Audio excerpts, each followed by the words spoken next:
My name is Kate Fisch. I'm the Associate Vice President of Clinical Services for the Odyssey Eating Disorder Network. ERPT stands for Exposure and Response Prevention Therapy. So the "and" in there is important, right? We're looking at the exposure to a stimuli and a person's response. The assumption is that the response is not appropriate, impairing, distressing, and so we want to prevent that response. So an example of how we would use that for someone with an eating disorder would be perhaps an individual who has very negative body image, doesn't want to look in the mirror, see their reflection. Well, in life, we're going to see a reflection. It's going to happen, and so it's a good idea while in treatment to start to decrease the type of distress that comes with the reaction.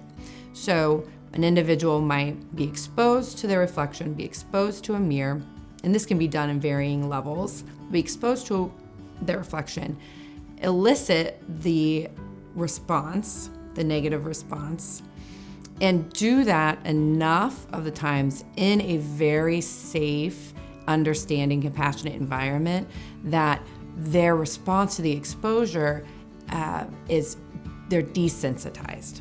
So the anxiety that they might experience decreases with the increased frequency of the exposure. So using ERPT for the treatment of eating disorders is typically not something we would just use on its own.